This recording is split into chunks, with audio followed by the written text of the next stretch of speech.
Hey, yo, what up, sluts? This is Taylor, and I decided to do another Would You Rather because why the hell not? I don't have dinner for a little while. I mean, there's nothing else I'm going to do that's productive, so I figured, what the hell? May not be able to upload it till after dinner, but what the hell are you guys going to be bitching about? It's not like you even know I'm making this until it's uploaded anyway, so it's a surprise to you at any time. So you're welcome, Jesus Christ, to leave me a rating. Anyway, instead of frittering away the usual 40 seconds on inane ramblings like I usually do, we're already at 22, no big deal. Let's get on to the questions quickly, since I know this gameplay is a bit shorter than the ones I usually use. Would you rather have sex only once in your life with the sexiest person alive, or have sex many times with ugly people for the rest of your life? To me, this is an instant I know the answer 100%, and I'm pretty sure 100% of you guys should know the answer out there.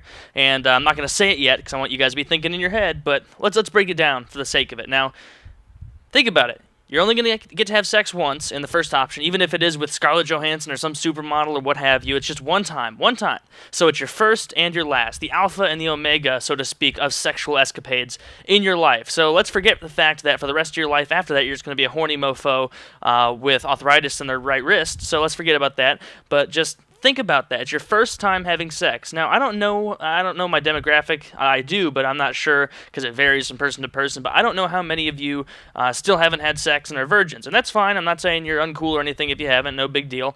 But the first time you have sex, it's not gonna be like a porn star experience where you're just a champion lasting, an hour long and just being a complete, awesome, endurance machine. Like most likely, that's not how it's gonna go. Most likely, if you only get to have sex once, you're gonna get into the girl that you're like having sex with, and you're like, oh my god, this is my first time having sex, this is so great, and then oh shit, 5 minutes later you're done, and then that's it. The entirety of your sexual escapades are crammed down into 5 minutes of your life, and that sucks asshole. That is pathetic and really shitty. Even if it was with a 10 out of 10. Let's give her a 100 out of 10 on this fictitious scale that I made up, all right? And then let's imagine that every girl after that you get to have sex with, if they're ugly, if you don't have sex with the hot one, let's say they're all like 2 out of 10, right? Eventually, those are going to add up, and there are a couple tricks I'd like to teach you right now. Now, first of all, you can always get this saying that I like to go by, which is it's all pink on the inside, It's fine. And there's this wonderful trick. It's called turning off the lights, and then you can just pretend it's whoever you want, As long as they're not making a bunch of noise or whatever, or as long as they're not making noise that reveals their voice, it's fine. It's good to go. You can just pretend it's Scarlett Johansson, and that girl can be doing the same thing to you. They don't have to imagine that it's me having sex with them. They can be like, oh, Matthew McConaughey or Brad Pitt or whoever the hell all the ladies are fiending over these days. And so for me, this is a really easy decision. You're going to have sex with many times with ugly people the rest of your life. Because at the very least, imagine how horrible it would be for your only sexual experience ever to last probably a really short duration. You had no idea what you were doing, and even if you did figure it out a little bit by the end of it, you never get to practice it ever again. That'd be really shitty. It'd be a life, dedicated to the new brand of Fleshlight. Whenever you get those like fake creepy dolls that like old men have sex with, you'd have to get one of those. That'd be your only option, and that's not a path that I ever want to venture down. So I'm going to go with the second one, where I have sex many times with ugly people, because ugly is subjective. My standards, not as high as someone else's, so maybe my subjective ugly isn't too bad. Really?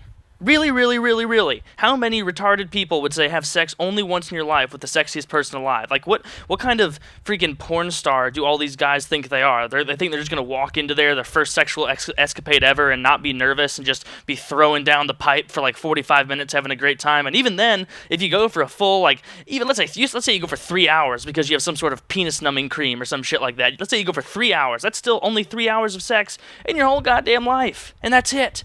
That's pathetic, man. That's really sad. That sucks ass for you, because then after that, it's almost like you just have to look back on that as your fantasy for the rest of your life, because that's all you got. Whereas if you have a lot of sex with a lot of ugly girls, who cares? You can just keep going. You can keep having fun, just a good, and it'll be easier at bars and stuff, because when you buy the ugly girls a drink, they're going to be really appreciative. They're going to be saying, oh yeah, this guy's buying me a drink. He's interested. And then they're going to definitely be willing to put out. So just keep that in mind. And also, I would wager that a lot of the ugly girls are a lot better in bed than the pretty girls, because it's kind of like this. Like, if George Clooney, who's a really attractive guy to lots of women, even though he's older, if he's going to some party, he doesn't have to get all super dressed up to look hot to those women. He doesn't.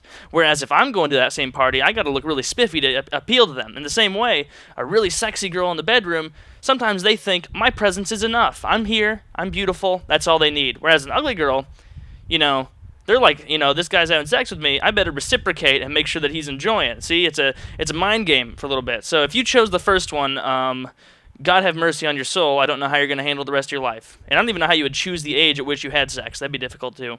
So that was a long time spent on that question, and 54% of people got it wrong. I apologize for them. They're going to have a lot of red tube in their future. Next one. If you died, would you rather have your brain transplanted into a robot or have your brain transplanted into the opposite sex? I think I would definitely want to have it transplanted in the opposite sex, because having the mind of a man in a woman's body or having the mind of a woman in a man's body, you'd immediately have every edge, like, ever. Like, oh, damn it, I didn't think about that, because my mind is heterosexual and is attracted to women. So I guess if I transplanted it, I would be a lesbian, which, that's fine. I'm cool with that. But, I mean, it'd be kind of difficult to find, like, real, like, attractive lesbians, as opposed to the kind of lesbian that you see at like bars where they're both wearing overalls and like have a lot of arm hair, and that's not the kind of lesbian I'd be looking into. But the robot option, if I get to keep my free will and everything, I think I'd rather do robot, but I'm just afraid that they would transplant me into the robot and then I'd basically be stuck with my thoughts in a prison that the robot moves and decides everything. But if I had like superpowers and I was like a bender robot that could crush things and just shoot out my arm really far and like grab sodas from across the room. Are you kidding, Taylor? Are you that pathetic? The first thing I thought of was just being a lazy asshole sitting on the couch, and I couldn't even drink a soda. Think, Taylor, you're a goddamn robot. Jesus Christ, what a bad example. But this is a difficult one. But I'm gonna have to go with robot, because if it could be anything else in the world on the other side. Robot versus bear, robot versus shark, robot versus alien.